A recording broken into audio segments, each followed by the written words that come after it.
വന്നത് വന്നു, വരുന്നതിനെ തടയുവാൻ ആർക്കും കഴിയുകയുമില്ല എന്ന് ചിന്തിച്ച് ആശ്വസിക്കുവാൻ ശ്രമിക്കുന്നത് യഥാർത്ഥത്തിൽ ബൈബിൾ പഠിപ്പിക്കുന്നതാണോ? ഏതായാലും എനിക്കൊന്നും ചെയ്യാൻ കഴിയില്ല, ഞാൻ ഭാരപ്പെട്ടതുകൊണ്ട് യാതൊന്നും നേടുകയുമില്ല, പിന്നെ ഞാനിരുന്ന് വിചാരപ്പെടുന്നത് എന്തിന് എന്നുള്ള ചിന്ത ശരിയാണോ?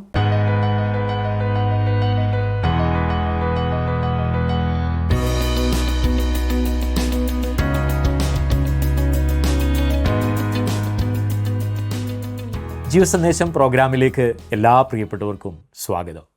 സൂര്യന് കീഴിലുള്ള കാര്യങ്ങൾ അന്വേഷിച്ച് വശംവദനായ ശലോമോൻ തൻ്റെ പരാജയം തുറന്ന് സമ്മതിക്കുന്നത് തികഞ്ഞ സത്യസന്ധത തന്നെയാകുന്നു. മനുഷ്യരുടെ പരാജയങ്ങളിൽ ബൈബിളിൽ രേഖപ്പെടുത്തിയിരിക്കുന്നത് നമുക്ക് അസ്വസ്ഥത ഉളവാക്കാമെങ്കിലും പരമാർത്ഥതയോടെ ദൈവത്തെ സ്നേഹിക്കുന്നവർക്ക് അവ അനുഗ്രഹമാകുന്നു. പരാജയങ്ങളെ പാഠങ്ങളാക്കുന്നവർ വിജയത്തിൻ്റെ പാതയിലാണ് മുന്നേറുന്നത്. സത്യസന്ധനായ സഭാപ്രസംഗിയെ തുടർന്നും നമുക്ക് കേൾക്കാം. സഭാപ്രസംഗിയുടെ പുസ്തകം 3-ാം അധ്യായത്തിലേക്കാണ് ഇന്ന് നമ്മൾ പ്രവേശിക്കുന്നത്.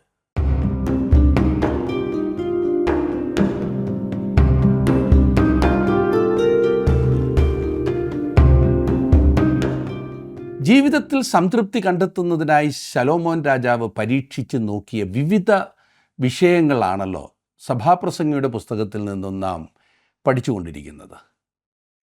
ആദ്യം ശലോമോൻ രാജാവ് ശാസ്ത്രം പരീക്ഷിച്ച് നോക്കി, അതെ, പ്രകൃതി ശാസ്ത്രം. അതേ തുടർന്ന് ജ്ഞാനവും തത്വശാസ്ത്രവും മനഃശാസ്ത്രവുമൊക്കെ പരീക്ഷിച്ചു. തുടർന്ന് ജഡീക സുഖത്തിന് ആവശ്യമായതെല്ലാം അവൻ പരീക്ഷിച്ചു. പിന്നെ വസ്തുമയമായ കാര്യങ്ങളിൽ ആസക്തനായി. ഇപ്പോൾ ഇതാ വീണ്ടും അവൻ വേറെ ചില കാര്യങ്ങൾ പരീക്ഷിക്കുന്നു. ജീവിതത്തിൽ സംതൃപ്തി കണ്ടെത്തുന്നതിന് ശലോമോൻ വേറൊരു രീതി അവലംബിക്കുന്നതാണ് 3-ാം അധ്യായത്തിൽ നാം കാണുന്നത്. സഭാപ്രസംഗിയുടെ പുസ്തകം 3-ാം അധ്യായം അത് ജീവിതത്തിൻ്റെ മറ്റൊരു തത്വശാസ്ത്രമാണ്. അതിന് ഞാൻ കൊടുക്കുന്ന പേര് വിധി വിശ്വാസം എന്നാണ്. ഫെയ്റ്റ് എന്നൊക്കെ പറയത്തില്ല, വിധി. എല്ലാം വിധി എന്ന ചിന്താഗതിയാണത്. വിജാതീയരുടെ ഇടയിൽ അത് സർവ്വസാധാരണമായിരുന്നു. ഇന്ന് ദൈവവിശ്വാസികൾ എന്ന് പറയുന്ന അനേകരും വാസ്തവത്തിൽ ഈ ചിന്താഗതി വെച്ച് പുലർത്തുന്നവരാണ് എന്നത് നാം ഓർക്കണം. നടക്കാനുള്ളത് നടക്കും, നമുക്ക് എന്ത് ചെയ്യാൻ സാധിക്കും എന്ന ചിന്ത, നമുക്കത് മാറ്റുവാൻ കഴിയില്ലല്ലോ എന്ന ചിന്താഗതി. ശലോമോൻ വിധി വിശ്വാസത്തിൽ സംതൃപ്തി കണ്ടെത്തുവാൻ ശ്രമിക്കുന്നതായി തുടർന്ന് നാം കാണുന്നു. സഭാപ്രസംഗിയുടെ പുസ്തകം 3-ാം അധ്യായത്തിൻ്റെ ആദ്യത്തെ 8 വാക്യങ്ങൾ ഞാൻ ഒന്ന് വായിക്കാം. അതിന് ശേഷം നമുക്ക് ആ വിഷയത്തെക്കുറിച്ച് ചിന്തിക്കാം.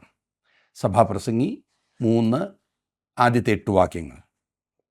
എല്ലാറ്റിനും ഒരു സമയമുണ്ട്, ആകാശത്തിന് കീഴിലുള്ള സകല കാര്യത്തിനും ഒരു കാലമുണ്ട്.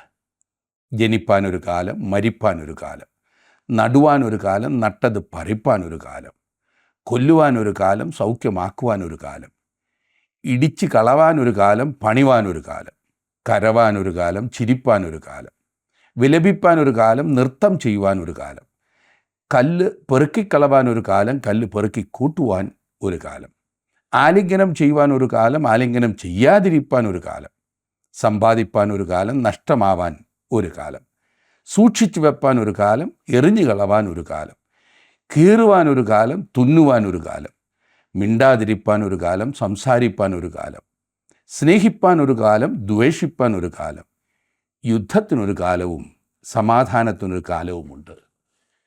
ശലോമോൻ തൻ്റെ ചിന്താഗതിയാണ് ഇവിടെ വെളിപ്പെടുത്തിയിരിക്കുന്നത്.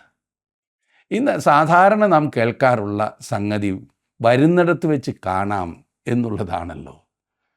സമ്പാദിപ്പാൻ ഒരു കാലം, നഷ്ടമാവാൻ ഒരു കാലം. ചിലപ്പോൾ നിങ്ങളുടെ ബിസിനസ് നഷ്ടത്തിൽ കലാശിച്ചെന്ന് വരൂ. ഓ, അത് വരുന്നിടത്ത് വെച്ച് കാണാം എന്ന ചിന്താഗതി വിധി വിശ്വാസമാണ്. വരുന്നിടത്ത് വെച്ച് കാണാം എന്ന ചിന്ത അതെൻ്റെ വിധിയാണ്. ഇന്ന് അനേകരും ഈ ചിന്തയിൽ മുൻപോട്ട് പോകുന്നുണ്ട്. എന്നാൽ ദൈവത്തിലുള്ള ആശ്രയം ഇതിൽ നിന്ന് വ്യത്യസ്തമാകുന്നു. ഇത് മുൻപോട്ട് പഠിക്കുമ്പോൾ നമുക്ക് കാണുവാൻ സാധിക്കും. അതുകൊണ്ടാണ് ഞാൻ 8 വാക്യങ്ങൾ ഒരുമിച്ച് വായിച്ചത്. അതുകൊണ്ട് 9-ാം വാക്യത്തിൽ നാം വായിക്കുന്നത്, പ്രയത്നിക്കുന്നവന് തൻ്റെ പ്രയത്നം കൊണ്ട് എന്ത് ലാഭം എന്ന് പറഞ്ഞാൽ എന്ത് പ്രയോജനം. എന്തുകൊണ്ട് പ്രയത്നിക്കണം? എന്തുകൊണ്ട് പണിയെടുക്കണം? ഈ വിധത്തിൽ ജീവിതം നയിക്കുന്ന ആളുകൾ സന്തോഷവാന്മാർ അല്ല എന്ന് കാണുവാൻ കഴിയും. അവരോട് കൂടിയുള്ള ജീവിതം പ്രയാസമുള്ളതാണ്. ഈ വിധി വിശ്വാസത്തിൽ അങ്ങനെ ചിന്തിച്ച് മുൻപോട്ട് പോകുന്ന, അല്ലെങ്കിൽ വിധിയിൽ വിശ്വസിക്കുന്നതായിട്ടുള്ള ആളുകളോട് കൂടെയുള്ള ജീവിതം ഭയങ്കര പ്രയാസമുള്ളതാണ്. നാം ഇനി 10-ാം വാക്യത്തിലേക്ക് വരുമ്പോൾ അവിടെ നാം കാണുന്നത്, 10-ാം വാക്യം, ദൈവം മനുഷ്യർക്ക് കഷ്ടപ്പെടുവാൻ കൊടുത്തിരിക്കുന്ന കഷ്ടപ്പാട് ഞാൻ കണ്ടിട്ടുണ്ട്. ശലോമോൻ ചുറ്റുപാടും നോക്കിയിട്ട് ഇപ്രകാരം പറഞ്ഞു, എല്ലായിടത്തും കഷ്ടപ്പെടുന്ന ആളുകളെ ഞാൻ കാണുന്നു. അതിൽ നിന്ന് അല്പമെങ്കിലും വിടുതൽ എനിക്ക് കിട്ടിയെങ്കിൽ ഞാൻ ഭാഗ്യവാനാണ്. അത്രമാത്രം. 11-ാം വാക്യത്തിൽ, അവൻ സകലവും അതതിൻ്റെ സമയത്ത് ഭംഗിയായി ചെയ്തു, നിത്യതയും മനുഷ്യരുടെ ഹൃദയത്തിൽ വച്ചിരിക്കുന്നു. എങ്കിലും ദൈവം ആദിയോടന്തം ചെയ്യുന്ന പ്രവൃത്തിയെ ഗ്രഹിപ്പാൻ അവർക്ക് കഴിവില്ല. ലോകം സംതൃപ്തി നൽകിയില്ല എന്ന് കാണുവാനുള്ള ഹൃദയം ദൈവം മനുഷ്യന് നൽകിയിട്ടുണ്ട്. ഒരു സന്തുഷ്ടിയും ഈ ലോകത്തിൽ നമുക്ക് ലഭിക്കില്ല. അങ്ങനെയുള്ളവരുടെ ഹൃദയം എപ്പോഴും ശൂന്യമാണ്. ജീവിതത്തിൽ തങ്ങൾക്ക് നേടുവാൻ കഴിയുന്നതെല്ലാം ആസ്വദിക്കും എന്ന ചിന്താഗതി വെച്ച് പുലർത്തുന്ന അനേകം ആളുകളുണ്ട്. ഒരു ചെറുനാരങ്ങ പിഴിഞ്ഞ് അതിലെ നീര് മുഴുവനും എടുക്കുന്നത് പോലെ ഈ ചെറിയ ആയുസ്സിൽ ലഭിക്കാവുന്ന സുഖങ്ങൾ മുഴുവൻ പിഴിഞ്ഞ് കുടിക്കുവാൻ വെമ്പൽ കൊള്ളുന്ന ആളുകൾ. ശലോമൻ അപ്രകാരം ജീവിച്ചു. എന്നാൽ തൻ്റെ അനുഭവത്തിൽ നിന്ന് വളരെ വ്യക്തമായി ശലോമോൻ പറയുന്നത്, ആ ജീവിതം അവന് യാതൊരു സംതൃപ്തിയും സന്തുഷ്ടിയും കൊടുത്തില്ല എന്നത്രേ. ലോകത്തിൽ നിന്ന് സംതൃപ്തി കണ്ടെത്തുവാൻ ശ്രമിക്കുന്നതായ ആളുകൾ കൂടുതൽ കൂടുതൽ ദാഹത്തോടു കൂടി കുടിക്കുന്നതായി കാണുവാൻ സാധിക്കും. അതെ, ഉപ്പുവെള്ളം കുടിക്കുന്നത് പോലെയാണ്. എത്ര കുടിച്ചാലും കൂടുതൽ ദാഹിക്കുന്ന അവസ്ഥ. ലോകത്തിലെ യാതൊന്നിൽ നിന്നും മനുഷ്യന് സംതൃപ്തി കണ്ടെത്തുവാൻ സാധിക്കില്ല എന്നുള്ള യാഥാർത്ഥ്യം മനസ്സിലാക്കിയവരാകുന്നു വാസ്തവത്തിൽ ഭാഗ്യവാന്മാർ. 12-ാം വാക്യത്തിൽ ശലോമോൻ പറയുന്നു, ജീവപര്യന്തം സന്തോഷിക്കുന്നതും സുഖം അനുഭവിക്കുന്നതും അല്ലാതെ ഒരു നന്മയും മനുഷ്യർക്കില്ല എന്ന് ഞാൻ അറിയുന്നു. ഇത് ശലോമോൻ്റെ ചിന്താഗതിയാണ്. മറ്റൊരു കൂട്ടം ആളുകളുണ്ട്, അവർ നന്മ ചെയ്യുന്നവരാണ്. എന്നാൽ ആവുന്നിടത്തോളം നന്മ ചെയ്യണം, അതിനാണ് ഞാൻ ശ്രമിക്കുന്നത് എന്ന് പറയുന്നവരുണ്ട്. വാസ്തവത്തിൽ നന്മയൊന്നും തന്നെ ചെയ്യുന്നില്ല എങ്കിലും അത് അവരുടെ തത്വശാസ്ത്രമാണ്, അത്രമാത്രം. എത്രയധികം നന്മ ചെയ്യണമെന്നുള്ളൊരു ചിന്ത. 13-ാം വാക്യത്തിൽ നാം വായിക്കുന്നത്, ഏത് മനുഷ്യനും തിന്നു കുടിച്ച് തൻ്റെ സകല പ്രയത്നം കൊണ്ടും സുഖം അനുഭവിക്കുന്നതും ദൈവത്തിൻ്റെ ദാനമാകുന്നു. കുടിക്കുന്നതിൽ ഞാനൊരു തെറ്റും കാണുന്നില്ല എന്ന് ഈ മനുഷ്യൻ പറയുന്നു. അവൻ്റെ ചിന്താഗതിയിൽ അതിൽ യാതൊരു തെറ്റുമില്ല. ആധുനിക മനുഷ്യൻ്റെ ചിന്താഗതിയും ഇത് തന്നെയാണ്. ഇവിടെ പറയുന്നുണ്ടല്ലോ, കുടിക്കുന്നതിൽ തെറ്റൊന്നുമില്ല. ഞാൻ ഉദ്ദേശിച്ച മദ്യപാനം. അതുകൊണ്ട് തന്നെ അവൻ അവൻ്റേതായ ഒരു തത്വശാസ്ത്രം ഉണ്ടാക്കി ജീവിതം ആസ്വദിക്കുവാനായി ശ്രമിക്കുകയാണ്. എന്നാൽ അത് അവൻ്റെ ബലഹീനതയാകുന്നു എന്ന് സമ്മതിക്കുവാൻ പലപ്പോഴും അവൻ ഒരുക്കമല്ല. തൻ്റെ ബലഹീനത സമ്മതിക്കാത്ത മനുഷ്യന് എങ്ങനെ ബലവാനായി മുമ്പോട്ട് പോകുവാൻ കഴിയും? 14-ാം വാക്യത്തിലേക്ക് വരുമ്പോൾ കാണുന്നത്, ദൈവം പ്രവർത്തിക്കുന്നതൊക്കെയും ശാശ്വതം എന്ന് ഞാൻ അറിയുന്നു. അതിനോടൊന്നും കൂട്ടുവാനും അതിൽ നിന്നൊന്നും കുറപ്പാനും കഴിയുന്നതല്ല. മനുഷ്യർ തന്നെ ഭയപ്പെടേണ്ടതിന് ദൈവം അത് ചെയ്തിരിക്കുന്നു. ദൈവത്തിൻ്റെ ഹിതത്തെക്കുറിച്ച് അവർ പറയും. എന്നാൽ ആ ചിന്താഗതിയിൽ അവർ ചെന്നെത്തുന്നത്, ഞാൻ രക്ഷിക്കപ്പെടേണ്ടത് ദൈവഹിതം അല്ലെങ്കിൽ ഞാൻ രക്ഷിക്കപ്പെടുകയില്ല എന്ന് പറഞ്ഞുകൊണ്ടാണ്. ചില ആളുകൾ പറയാറുണ്ട്, ഞാൻ രക്ഷിക്കപ്പെടണമെന്നുള്ളത് ദൈവഹിതമാണെങ്കിൽ അത്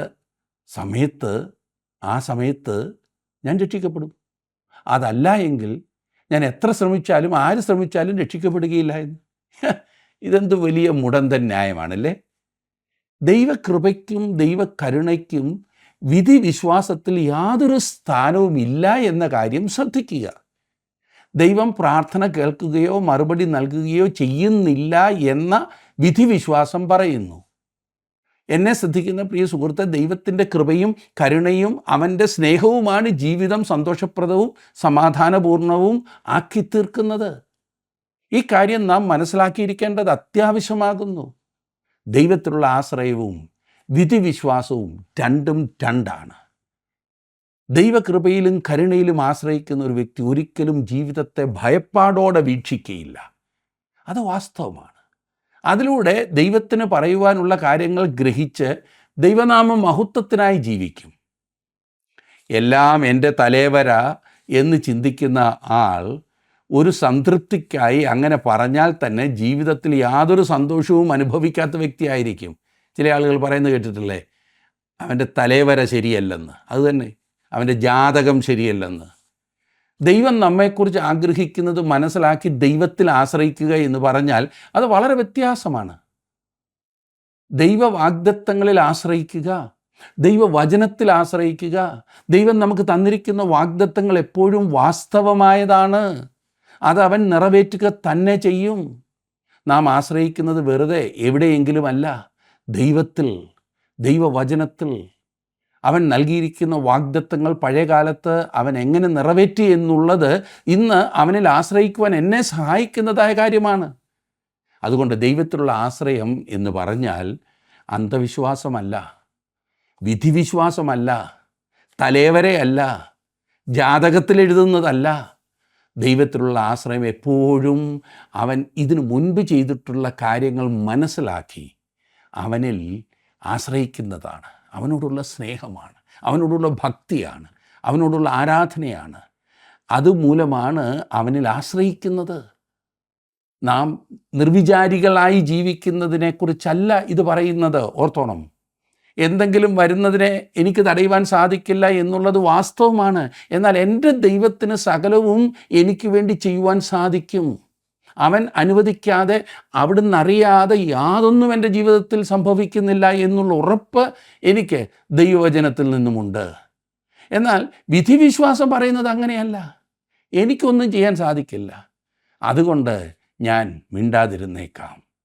ഫിലിപ്പി ലേഖനത്തിൽ നാം കണ്ടതാണല്ലോ, എന്നിൽ നല്ല പ്രവൃത്തിയെ ആരംഭിച്ചവൻ ക്രിസ്തുവിൻ്റെ നാളോളം അതിനെ തികയ്ക്കുമെന്നുള്ള ഉറപ്പ്.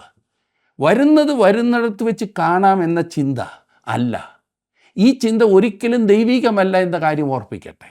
ഇനിയും മറ്റൊരു തത്വചിന്തയാണ് നാം കാണുന്നത്. സ്വയം എന്ന ചിന്തയാണ് ശലോമോൻ പരീക്ഷിച്ചത്. അധികമായ സ്വയസ്നേഹം എന്ന് ഞാൻ പറയട്ടെ. ജീവിതത്തിൻ്റെ ലക്ഷ്യം തന്നെ സ്വയതാൽപര്യങ്ങൾ സംരക്ഷിക്കുക എന്നതായിരിക്കും ഈ പരീക്ഷണത്തിലൂടെ ശലോമോൻ പറയുന്നത്. സ്വയതാൽപര്യങ്ങൾ സംരക്ഷിക്കുക. സ്വയം. 16-ാം വാക്യം ഞാനൊന്ന് വായിക്കാം. 3-ാം അധ്യായത്തിൻ്റെ 16-ാം വാക്യം. പിന്നെയും ഞാൻ സൂര്യന് കീഴെ ന്യായത്തിൻ്റെ സ്ഥലത്ത് ന്യായക്കേടും നീതിയുടെ സ്ഥലത്ത് നീതികേടും കണ്ടു. ശലോമോൻ പറയുന്നത് എല്ലാ മനുഷ്യരും ദുഷ്ടന്മാരാകുന്നു എന്നത്രേ. നിങ്ങൾക്ക് ആരെയും വിശ്വസിക്കുവാൻ കഴിയുകയില്ല. മനുഷ്യജാതിയെ സംബന്ധിച്ചിടത്തോളം ഏറെക്കുറെ ശരിയായ ചിന്തയാണെങ്കിലും ഇത് ദോഷം മാത്രം കാണുന്ന, എപ്പോഴും വിമർശിക്കുക മാത്രം ചെയ്യുന്ന ഒരുവിധം ചിന്താഗതിയാണ്. ശലോമോൻ ഈ ചിന്താഗതിയിൽ മുമ്പോട്ട് പോകുന്നു. 17-ഉം 18-ഉം വാക്യങ്ങൾ നാം കാണുമ്പോൾ അതിൻ്റെ തുടർച്ചയാണ്. 16-ാം വാക്യത്തിൻ്റെ തുടർച്ചയായിട്ടാണ് അത് പറഞ്ഞിരിക്കുന്നത്. 17-ഉം 18-ഉം. ഞാൻ എൻ്റെ മനസ്സിൽ ദൈവം നീതിമാനെയും ദുഷ്ടനെയും ന്യായം വിധിക്കും, സകല കാര്യത്തിനും സകല പ്രവൃത്തിക്കും ഒരു കാലമുണ്ടല്ലോ എന്ന് വിചാരിച്ചു. പിന്നെയും ഞാൻ മനസ്സിൽ വിചാരിച്ചത്, ഇത് മനുഷ്യർ നിമിത്തമത്രേ, ദൈവം അവരെ ശോധന കഴിക്കേണ്ടതിനും തങ്ങൾ മൃഗങ്ങൾ മാത്രമെന്നവർ കാണേണ്ടതിനും തന്നെ. അത് നമ്മെ പ്രോത്സാഹിപ്പിക്കുന്ന ചിന്തയല്ല, ആണോ? അടുത്ത 2 വാക്യങ്ങൾ കൂടി നോക്കിക്കാട്ടെ. മനുഷ്യർക്ക് ഭവിക്കുന്നത് മൃഗങ്ങൾക്കും ഭവിക്കുന്നു, രണ്ടിനും ഗതി ഒന്ന് തന്നെ. അത് മരിക്കുന്നത് പോലെ അവനും മരിക്കുന്നു, രണ്ടിനും ശ്വാസം ഒന്നത്രേ. മനുഷ്യന് മൃഗത്തേക്കാൾ വിശേഷതയില്ല, സകലവും മായയല്ലോ. എല്ലാം ഒരു സ്ഥലത്തേക്ക് തന്നെ പോകുന്നു, എല്ലാം പൊടിയിൽ നിന്നുണ്ടായി, എല്ലാം വീണ്ടും പൊടിയായിത്തീരുന്നു. ഈ പ്രസ്താവനയുടെ അടിസ്ഥാനത്തിൽ അനേക വിശ്വാസങ്ങൾ കെട്ടിപ്പടുത്തിയിട്ടുണ്ട്. ഞാൻ ഉദ്ദേശിച്ച ഒരുപാട് കൾട്ടുകൾ പാഷാണ മതമെന്ന് നാം പറയത്തില്ലേ, ഈ പറഞ്ഞിരിക്കുന്ന പ്രസ്താവന അടർത്തിയെടുത്ത് ഉണ്ടാക്കിയിട്ടുണ്ട്. എന്നാൽ ഇത് സൂര്യൻ്റെ കീഴിലെ മനുഷ്യൻ്റെ ചിന്താഗതിയാണ്. അവൻ്റെ താല്പര്യത്തിനു വേണ്ടി മാത്രം ജീവിക്കുന്ന വ്യക്തിയുടെ ചിന്താഗതിയാകുന്നു എന്ന കാര്യം നാം ഓർത്തിരിക്കേണ്ടത് ആവശ്യമാകും. സ്വയത്തിനു വേണ്ടി ജീവിക്കുന്നത്, ജീവിതത്തിൽ സ്വയമായി ആനന്ദം കണ്ടെത്തുവാനുള്ള ശ്രമങ്ങൾ, അതിനുവേണ്ടി അനേകർ ചില കാര്യങ്ങളിൽ മുന്നോട്ടിറങ്ങുന്നതായി നമുക്ക് കാണാം. ഉദാഹരണത്തിന് ചില കളിക്കാർ, ഞാൻ ഉദ്ദേശിച്ചത് സ്പോർട്സിലൊക്കെയുള്ള ആളുകൾ, അവർ കളികളിൽ താല്പര്യപ്പെട്ട് അതിനായി തന്നെ സമർപ്പിക്കുന്നു. തെറ്റെന്ന് ഞാൻ പറഞ്ഞില്ല. മറ്റു ചിലർ കലയ്ക്കും സാഹിത്യത്തിനും സംഗീതത്തിനും അങ്ങനെ മറ്റു പല കാര്യങ്ങൾക്കും പൂർണ്ണമായി തങ്ങളെ ഏൽപ്പിച്ചു കൊടുക്കുന്നു. ഈ വക കാര്യങ്ങൾ തെറ്റല്ല.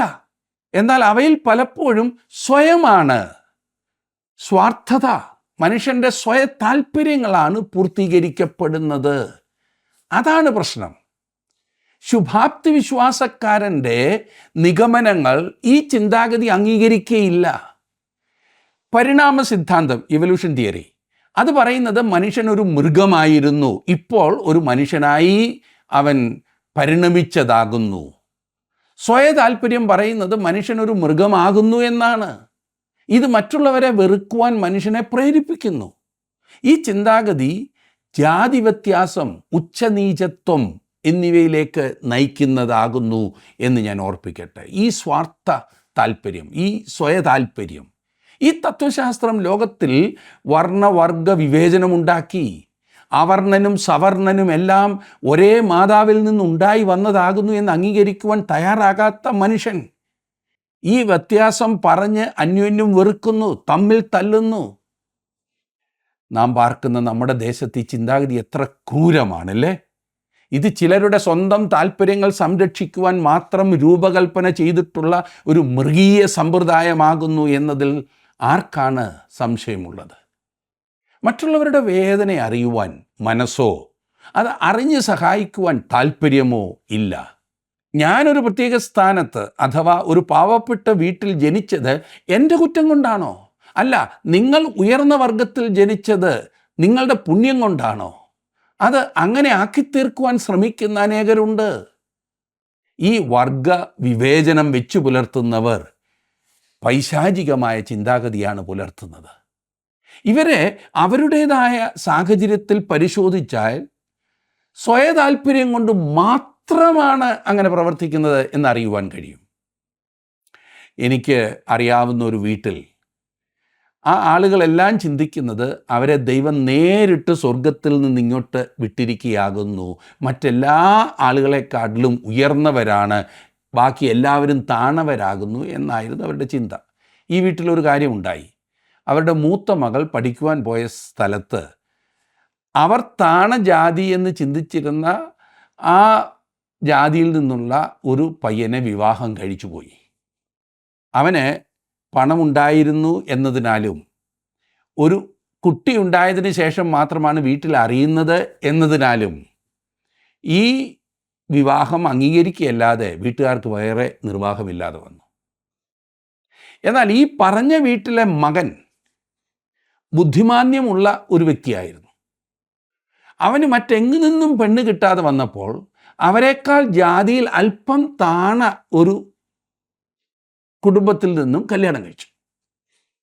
ആ പെങ്കൊച്ചു വീട്ടിൽ വന്ന് കയറിയപ്പോൾ മുതൽ കുലം പറഞ്ഞും ജാതി പറഞ്ഞും വർഗം പറഞ്ഞും അതിനെ കുത്തുകയാണ്.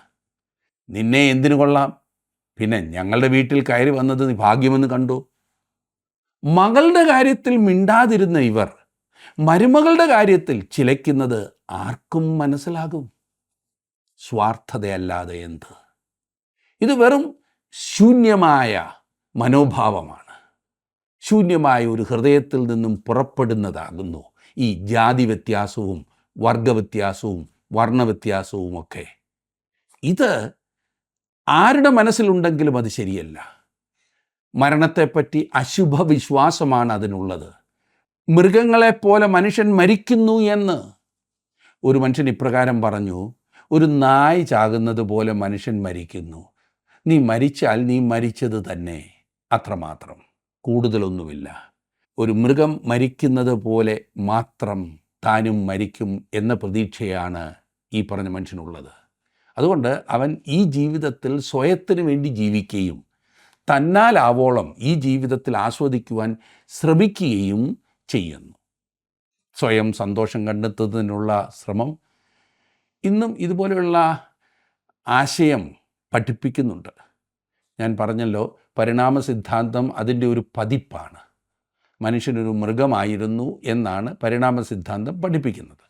എന്നാൽ ഇവിടെ പറയുന്നത് മനുഷ്യൻ ഒരു മൃഗമാകുന്നു എന്നത്രേ. കാലത്തിൻ്റെ വ്യത്യാസം മാത്രം ഇവ തമ്മിൽ അത് മാത്രമേ പറയുവാനുള്ളൂ.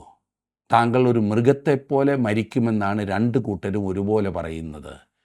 താങ്കൾക്ക് ആത്മാവെന്നൊന്നില്ല എന്ന് അവർ പറയുന്നു. അതുകൊണ്ട് താങ്കളും മൃഗത്തെപ്പോലെ ജീവിച്ചാൽ മതി എന്നാണ് അവരുടെ വാദഗതി. മനസ്സിലായല്ലോ?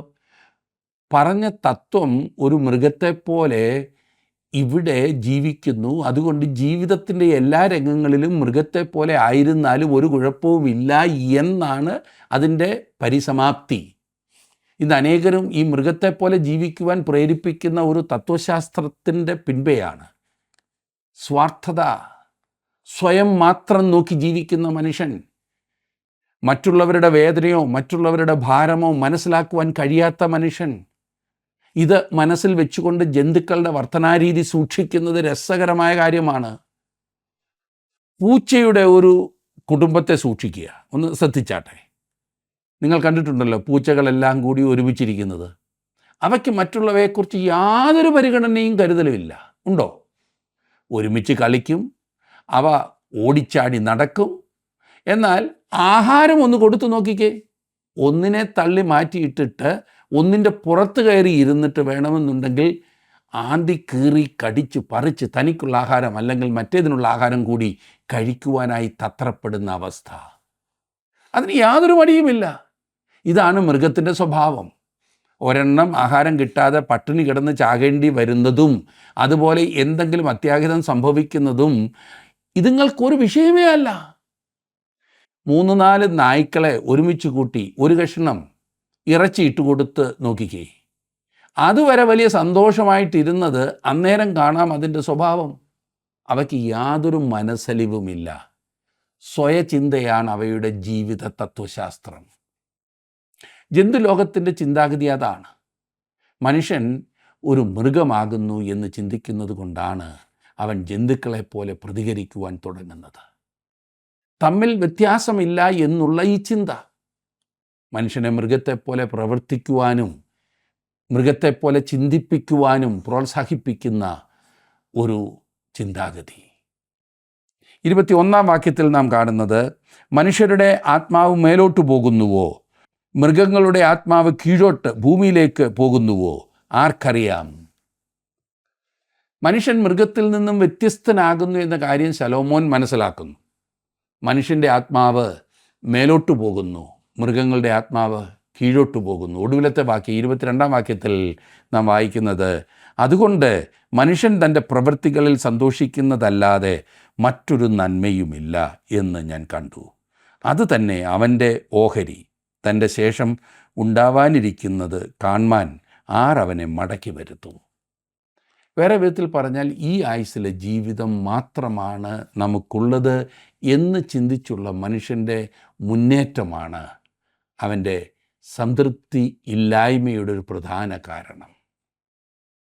അതെ, ജീവിതത്തിൽ വിധി വിശ്വാസത്തെയും സ്വാർത്ഥ ചിന്താഗതിയെയും നാം മാറ്റിയിട്ട് ദൈവത്തിലുള്ള ആശ്രയത്തോടെ മറ്റുള്ളവരോടുള്ള സ്നേഹത്തോടെ നാം ജീവിക്കുമ്പോഴാണ് യഥാർത്ഥ സന്തോഷവും സംതൃപ്തിയും ജീവിതത്തിന് അർത്ഥവും ലക്ഷ്യവും ഉണ്ടാകുന്നത്.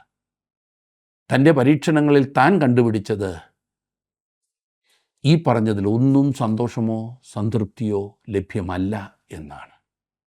എന്നെ ശ്രദ്ധിക്കുന്ന പ്രിയ സുഹൃത്തെ, താങ്കളുടെ ജീവിതത്തിൽ സന്തോഷത്തിനും സംതൃപ്തിക്കും വേണ്ടിയിട്ടുള്ള പരക്കം പാച്ചിലിൽ ദൈവവുമായിട്ടുള്ള ബന്ധത്തെക്കുറിച്ച് ഗൗരവമായി ചിന്തിക്കുവാൻ സാധിക്കുന്നുണ്ടോ? ഇത് പാഴാക്കിക്കളയുവാനുള്ളൊരു ജീവിതമല്ല, ആസ്വദിക്കുവാനുള്ള ജീവിതമാണ്. എന്നാൽ യഥാർത്ഥ ആസ്വാദനം ഉണ്ടാകുന്നത് ദൈവവുമായിട്ടുള്ള ബന്ധത്തിൽ വരുമ്പോൾ മാത്രമാണ്. അതിനായി ദൈവകരങ്ങളിലേക്ക് നിങ്ങളെ തന്നെ സമർപ്പിച്ചാട്ട്. ദൈവം നിങ്ങളെ അനുഗ്രഹിക്കട്ടെ, സമൃദ്ധിയായി അവിടുത്തെ കൃപയിൽ സൂക്ഷിക്കട്ടെ. ദൈവം അതതിൻ്റെ സമയത്ത് സകലവും ഭംഗിയായി ചെയ്യുന്നുവെന്നും നിത്യനായ ദൈവം മനുഷ്യൻ്റെ നിത്യത ലക്ഷ്യം വെച്ചാണ് സകലവും ചെയ്യുന്നതെന്നും സഭാപ്രസംഗി ഏറ്റുപറയുന്നുണ്ടെങ്കിലും ദൈവത്തിൻ്റെ പ്രവൃത്തികളെ തനിക്ക് ഗ്രഹിക്കുവാൻ കഴിയാത്തതിനാൽ തൻ്റെ സ്വന്തം നിരൂപണങ്ങളിലേക്ക് വീണ്ടും താൻ ചുരുങ്ങിപ്പോവുകയാണ്. തിന്നുക, കുടിക്കുക, നാളെ ചാകുമല്ലോ എന്ന് പറയുന്ന ലൗകിക മനുഷ്യരോട് ദൈവത്തിൻ്റെ വചനം പറയുന്നത് വഞ്ചിക്കപ്പെടരുത്, ദുർഭാഷണത്താൽ സദാചാരം കെട്ടുപോകുന്നു എന്നാകുന്നു. എന്നാൽ നീതിക്ക് നിർമ്മതരായി ഉണരുവീൻ, പാപം ചെയ്യാതിരിപ്പീൻ എന്നാകുന്നു വചനം ബുദ്ധി ഉപദേശിക്കുന്നത്. ദൈവത്തെക്കുറിച്ചുള്ള പരിജ്ഞാനമില്ലാത്തതാകുന്നു ഇത്തരം ചിന്തകൾക്ക് ആധാരമായിരിക്കുന്നത്. നിത്യതയെ ലക്ഷ്യം വെച്ച് ജീവിതം നയിക്കുന്നവരായി തീരുവാൻ കൃപാലുവായ ദൈവം നമ്മെ ഓരോരുത്തരെയും സഹായിക്കുമാറാകട്ടെ.